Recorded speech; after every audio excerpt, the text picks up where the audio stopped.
Hi, everybody. My name is Jamille Hawkins, and I am the University of Georgia Family and Consumer Sciences Agent for DeKalb County. And this is Commit to Be Fit. This week, we're going to be talking about mindful eating. And so, with this is our presentation for that.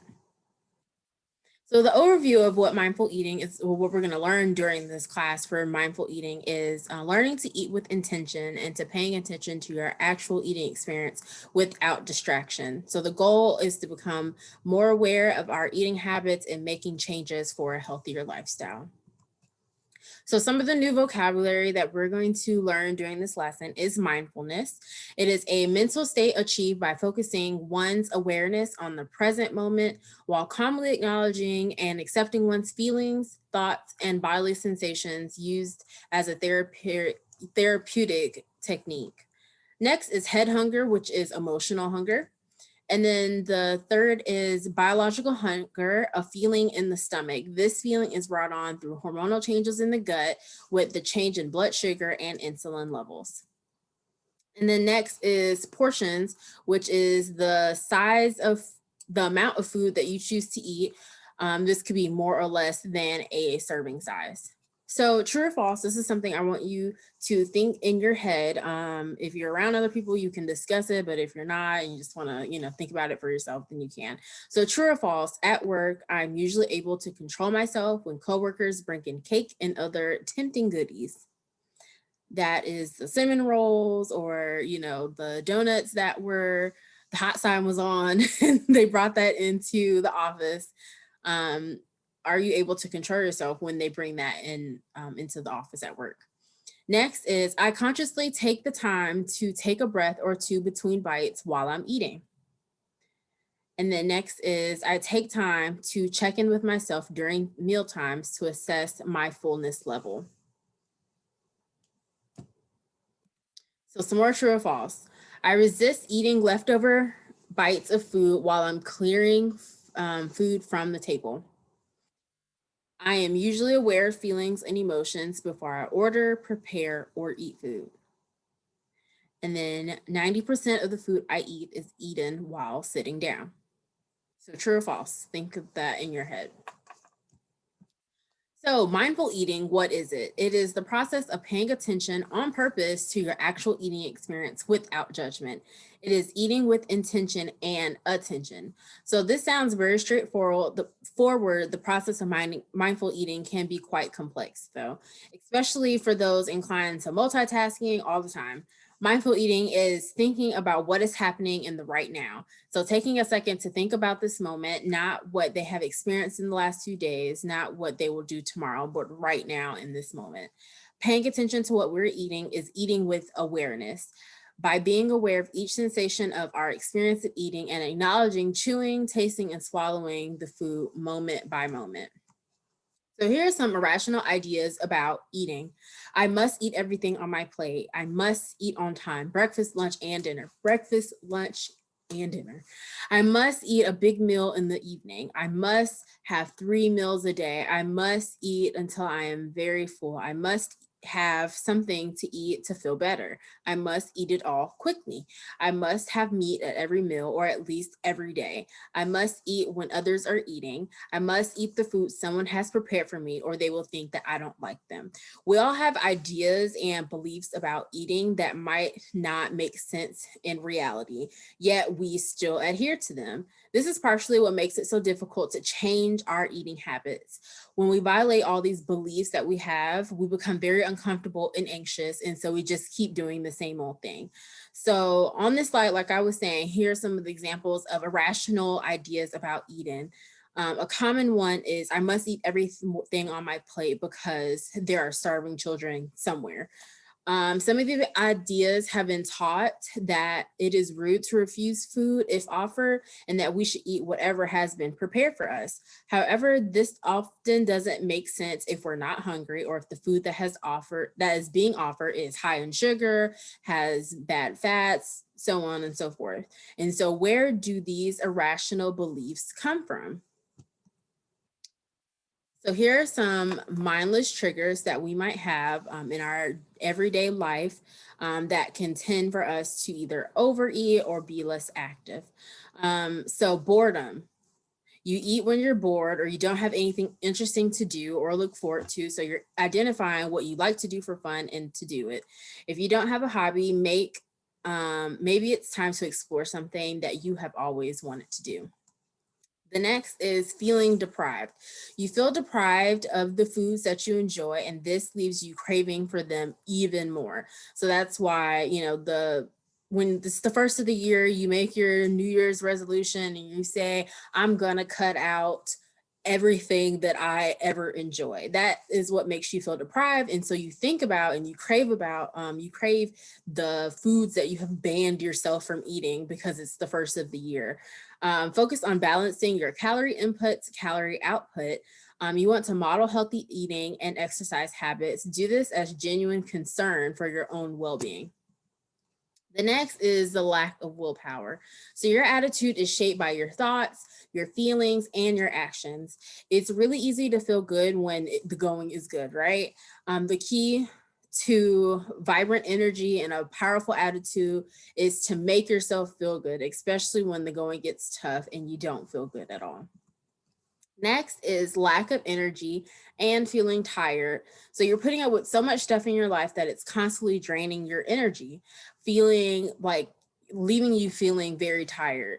When your energy level is low, you kind of look for food to give you a pick me up. Identifying your low energy times of the day and substituting those with activities other than eating. Focus on ways to nurture yourself, such as getting plenty of rest and relaxation, reading a good book, or taking a quiet walk. The next is wanting love and comfort. You turn to food when you really need to love and comfort. With this pressure of work, going to the office or staying at home, or your children at home all the time due to schooling, women at home tend to feel burned out. So take some time for yourself and relax. Pamper yourself by doing at-home facials, manicures, pedicures, things that make you feel good for yourself. And the next is feelings of being overwhelmed, upset, or hurt. Feeling overwhelmed, you have to go so much to make you feel like to find it difficult to take that first step. There are only 24 hours in a day. Do what can be done, and tomorrow will come. Feeling upset and hurt, you turn to food when someone says or does something that makes you feel upset or that is very hurtful to you. Anxieties and emotions can also trigger your desire to eat as well. So going for open air and walking around your neighborhood, even just pacing or going around your driveway or wherever you may live, could do you a good as well. Leaving your worries behind and being in the moment. So look at the birds, be thankful, let go, breathe deeply and relax. The mini blast of oxygen will release all the tiredness and mental exhaustion. Your environment could also be a trigger as well, and so can certain activities. So your environment are certain places that you go or what you see may trigger what you want to eat. And then certain activities like going to the movies, watching television, vacation celebrations, while those aren't as common anymore due to COVID-19, watching television is a way that could just be a mindless trigger of let me just go get a snack and sit down. And then by the time that you look up, you've eaten, half the bag of chips or you've eaten the whole thing of popcorn, whatever it may be. So this is the hunger and fullness scale. This is why do you eat? Do you feel that you're hungry all the time? How do you know that you're hungry? What is your body telling you that makes you feel like you're hungry? Real hunger comes on slowly and it's not sudden. So paying attention to your body and learning the signs of true hunger. Cravings are more of your head hunger. And usually occur suddenly and out of nowhere. Find something else to do when you experience your head hunger. There's many reasons why we eat. often they're external triggers by our environment rather than true biological hunger. So at the bottom, you see that you are starving, you feel weak, you're lightheaded, you're dizzy, and you have other extremely uncomfortable symptoms of hunger. Then as you move up, you see that you're very hungry, irritable, anxious. You move up to number 5, and then you're neutral. You're neither hungry nor you're full. At level 8, you are too full and it seems somewhat uncomfortable. And then level 10 is uncomfortably full or sick, like a Thanksgiving kind of full. So that's just looking at the scale in general. So some of us have forgotten how to listen to our bodies. The only reason why we actually need to eat is in response to a true biological hunger. So when you're looking at this chart and you think about your hunger level when you start eating. So if you start eating at a level 5 or above, then you're eating for external reasons, not internal hunger. If you start eating at a level 1 or 2, then you may be too hungry and you're more likely to overeat.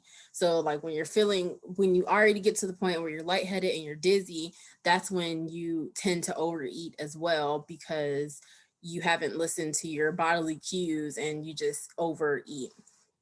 At a level 3 or 4, your body's telling you that it needs nourishment, and that's when you can and should eat if you're at a 3 or a 4.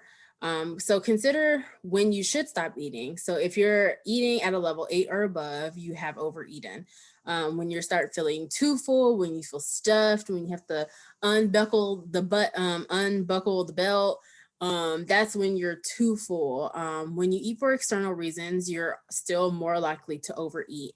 Excess calories are stored as fat, so each meal you overeat adds to your fat stores, even if the meal is healthy, if it exceeds your caloric needs. At a level 7, you have taken in the right amount of food to nourish your body. So if you feel full but not uncomfortable and the hunger is gone, that's when you should stop. So here are some of the mindful portions. We talked about portions in our last class, and we have found that portions from 20 years ago are a lot smaller than what they are today. So 20 years ago, a cheeseburger was 333 calories. And today's cheeseburger is 590 calories. And that is a big jump. It's about 3 times as many more calories than, than what you first had. How to incorporate mindful eating. So we talked about all the different things that you should be doing to mindful eat, but how do you actually incorporate that into your lifestyle? How can we fix a problem? So first is stay away from the problem, keep it out of sight. And the next is to build a new healthier habit by keeping in mind breaking an old habit and forming a new one. It can be difficult. So the beginning is beginning a mindful eating practice. So that means step 1 is stop eating and our multitasking that we have been doing all the time. So stop eating and checking your email. Stop eating and watching TV. Stop eating and talking on the phone. Stop eating and reading a book or newspaper. Stop eating and worrying about your day. Stop eating and talking nonstop. So this is when you are distracted by doing other things, you miss the cues that your body is telling you that you are full, that you're comfortable, the hunger pangs have stopped, and that's how you're missing those hunger cues. So try this instead. Just turn it off, 5 minutes silence, and having 3 mindful bites. And so those mindful bites is speed is often it stops your awareness. So when you are mindfully eating, it helps you to slow down from just eating all your food very quickly. So take a bite, hold it in your mouth for a second, and chew slowly. Imagine that you're eating the most delicious meal of your life. Notice the flavor, the scent, the texture, the consistency. You don't have to do it for the entire meal, but if you started off that way, if you eat your first 3 bites mindfully, you're much more likely to be aware of your entire meal, and you can pick up on those hunger cues that your brain is sending your stomach. The next is step 2 is eat sitting down. So avoid food samples, taste testings, sneak bites, break room treats, nibbling, because you are still taking those calories in when you're doing the taste test or you're trying to figure out which seasonings needs to go. Like the more that you do it, you're still taking in all of those calories as well. So food samples at the grocery store, taste testing as you prepare your meal, sneaking bites of food when somebody else's plate, when you're clearing the table, grabbing those donuts or whatever that treat may be from the break room, nibbling on things from that you see in the refrigerator when getting something else out. So these are some things to try, is create the ambiance of, it is dinner time or it is breakfast, it is lunchtime. This is my time to eat my meal. Planning meals and snacks ahead of time. So trying not to skip meals, using smaller plates and glasses, and then also keeping extra food away from the table. And then the third step of beginning a mindful eating practice is practicing slowing down. So try chewing your food 30 to 50 times per bite. Watch the clock and try to make the meal last at least 20 minutes. So Americans tend to eat very fast due to our busy schedule. So school or work, or if you're in the military, we have conditioned ourselves to eat super quickly at lightning speed. However, slowing down is probably one of the most important steps to enjoying your food. Being intentional about trying to chew your food 20 to 30 times a bite, or if that's too excessive, then at least savoring the food to a point where you know that it's more comfortable for you. It might be difficult at first, but try to start chewing your food 10 times more per bite and watch the clock and try to make your meal last for that 20 minutes. So a way to do that, to slowing down your time, is eating with chopsticks or your non-dominant hand, because that requires some skill, some finger dexterity. Putting your utensil down after each bite, chewing your food and chewing it well, make sure that you're paying attention, and then reloading or putting that fork full of food in your mouth only when your mouth is empty. So slow down, you're eating too fast. So when you slow down, you feel full faster, you eat less, and then you, by that eating less, you have decreased your caloric intake. And so that means that you will lose weight if you are putting in less calories than you're taking out during the day. So it takes 7 minutes from the time that you eat your food to travel down to your esophagus and to end up in your stomach. It takes another 20 minutes for your food to digest. So by eating slower, it allows your stomach and your brain to talk to each other. And so it gives your brain enough time to tell your stomach, and your stomach enough time to tell your brain, like, okay, we've eaten, I'm full now, stop. Putting your fork down between every bite, pausing in the middle of your meal for 2 minutes, and using the hunger fullness scale to determine if you're still hungry. So if you still have those stomach pains and you still feel lightheaded, then you might want to continue eating. But after those 2 minutes, you have realized that your stomach is full and you're comfortable, then that's when you should stop eating. And so your way to mindful eating is by doing the stop method: savor, taste, observe, and pause, or see, touch, observe, and pause. Mindful eaters use this method at every meal so that they're able to slow down by savoring the taste, savor it, taste it, observe to see if your stomach is full or not, and then taking that pause from eating. So here is reflection for this class is just making sure that you're flexible and that the things that you're doing are still enjoyable. So it varies according to your hunger level. So give thought to your food selection so that you still get nutritious food, but you're not being overly restrictive. And then giving yourself permission to eat sometimes because you are happy or sad or bored or just because it feels good. And then also trusting your body to tell your brain to tell yourself that you are full and not to overindulge on your food. So here are just some of the references and resources that we use for this presentation. And that is the end of our class. Again, my name is Jamille Hawkins. I am the University of Georgia Family and Consumer Sciences Agent for DeKalb County. My email is JAMILLE Hawkins, @uga.edu. At the end of this presentation, there will be an evaluation link that I will ask all of you to sign into and to fill out because it just gives me feedback for the different things that I should be doing to help you all better learn this information. And so I just want to say thank you and I hope you all commit to be fit for 2021.